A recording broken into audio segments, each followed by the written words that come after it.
Kayank, your deception ends now. I shall cleave the truth from you like flesh from a doer. Help me! She's gone mad!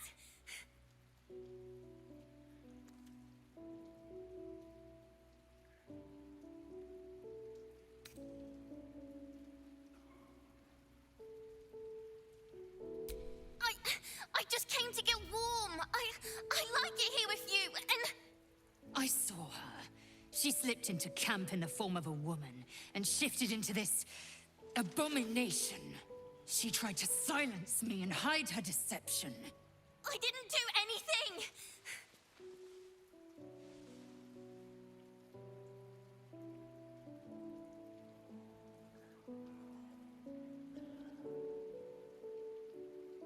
Gortash warned you of this. Then there is nothing left to discuss. Say your farewells, Nivukrim.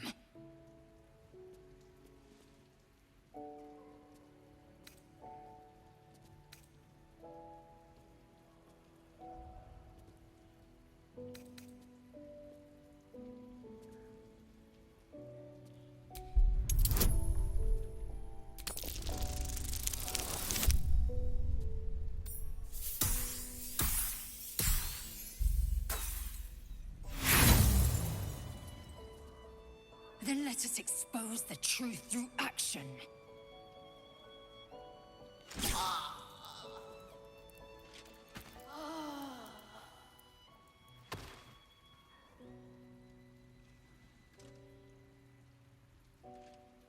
There. A corpse like any other.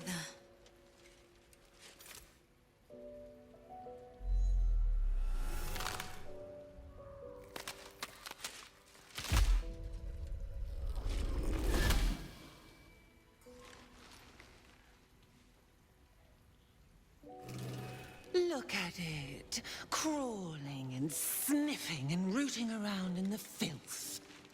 Is it my netherstone you seek, little piggy? You keep such silly little lambs in your flock, so easily slaughtered. Not like your green-gored friend. She loves the taste of blood too much.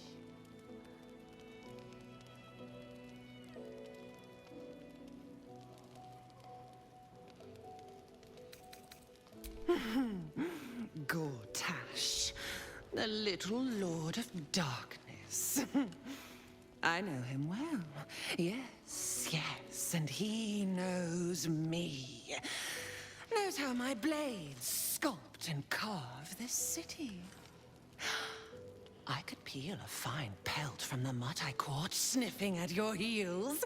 Drag skin from flesh, from bone. I will not slice.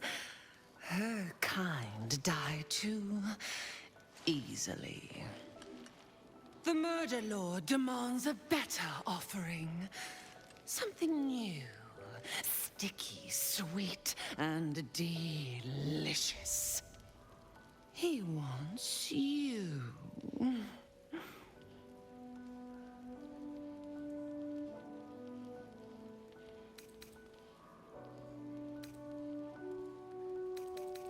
Kethric's killer turned the corpse lover to carrion when you took his stone. Oh, but he was a dull kill. No blood to spill, no guts to rip. A desiccated husk, all dust and hollow. You must be sharpened before you set your edge against my skin.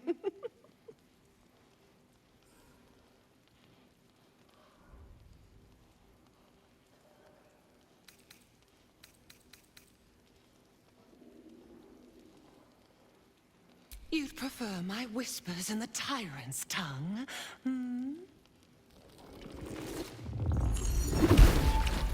You've heard Gortash's whispers.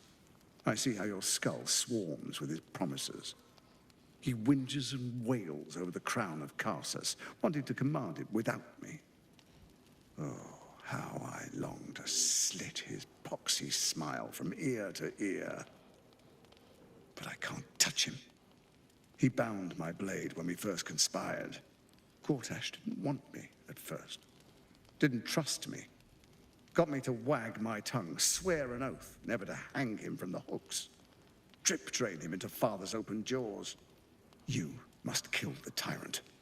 Take the netherstone from his corpse and bring it to my temple.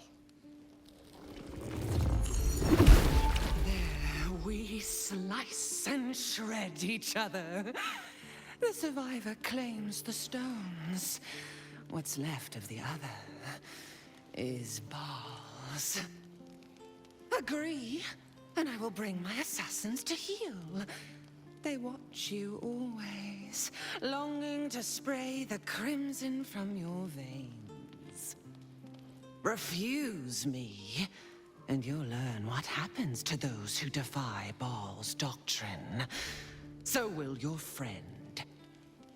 Orin demands a fight to the death. The prize for the victor, the Netherstones, and the chance to control the crown alone. Accept, and you must kill Gortash. Refuse, and your companion's life may be forfeit, as might your own. Orin's assassins will hunt you like prey for slaughter.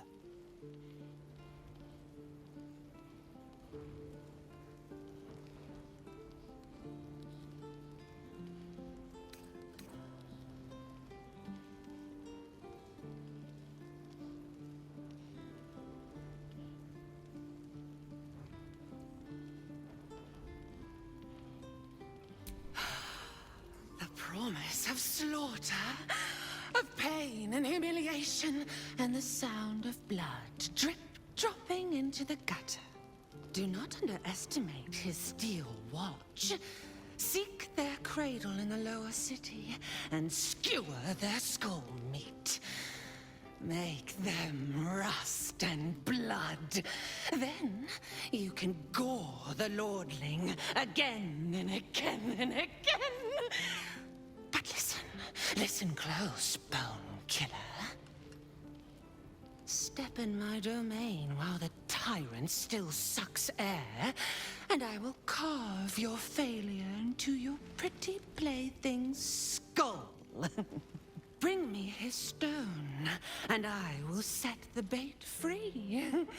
Only then can you and I make exquisite butchery. The victor will set the world to slaughter. That is Baal's offer. He will not make another.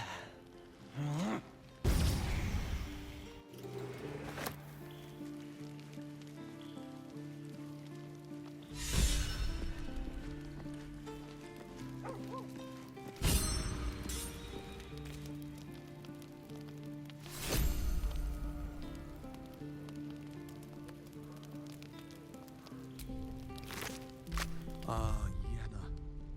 Poor child deserved better.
So all it took to get Mistra's attention was to learn how to reforge an artifact that once destroyed her.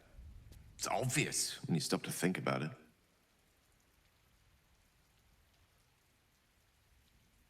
Well, I doubt it's an apology for asking me to die on her behalf. Whatever it is. If it's important enough to send Elminster, we can be damn sure she's serious. This is a conversation that's long overdue on both sides. I owe it to her to hear her out. Come what may afterwards.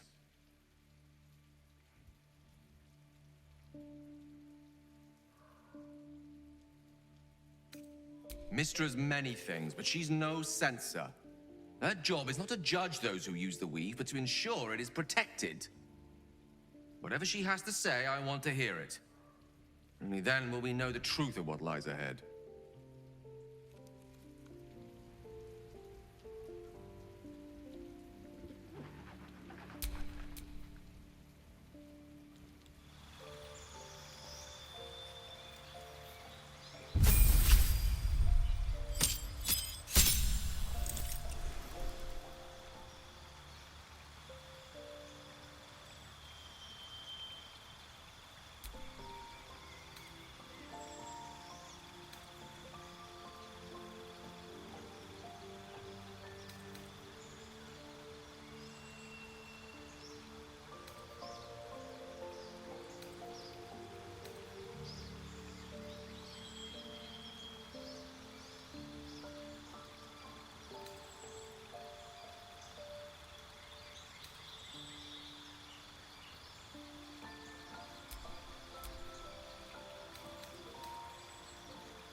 I'm all chatted out, I'm afraid.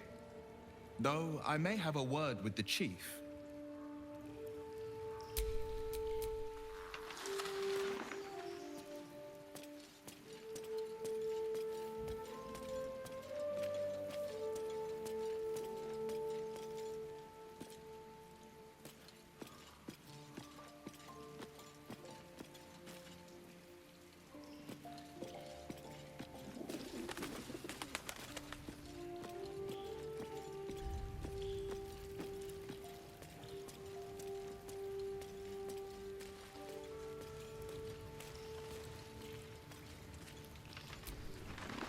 stench of faint odor, one without any discernible source. Wet ash, dried mud, and a hint of sulfur. Mizora channeled the hell's essence into you. You'll never be rid of their scent. I hope.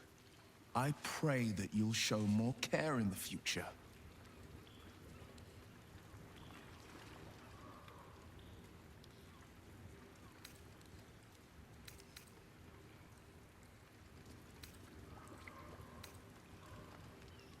I met her twice.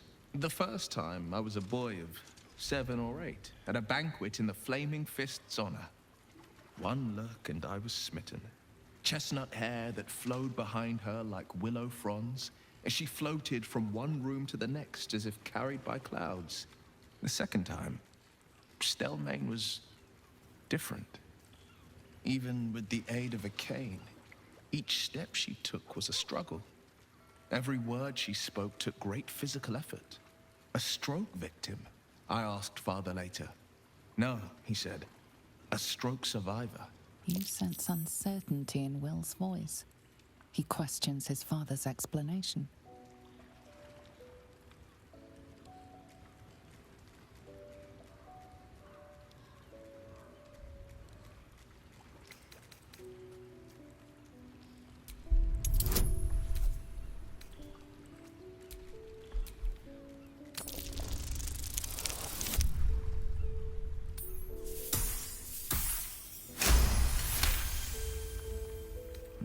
Something's always gnawed at me.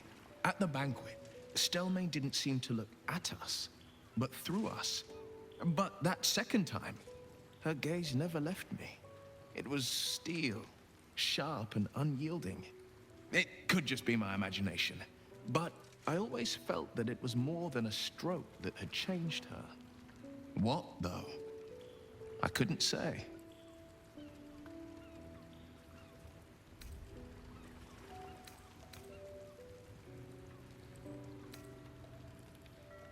Not a tragedy, a calculated cruelty. Think about it. My father was tadpoled. Stelmane is dead. The people are frightened and the council's in disarray. To exert control, you must first sow chaos. A tyrant's strategy, as father would say. These murders aren't random acts. Someone powerful is guiding the killer's hand, and the city is made weaker for it.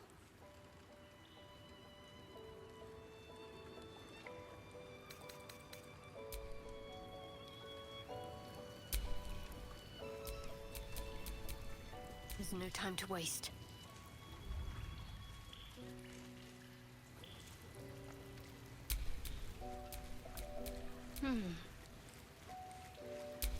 Let's get going.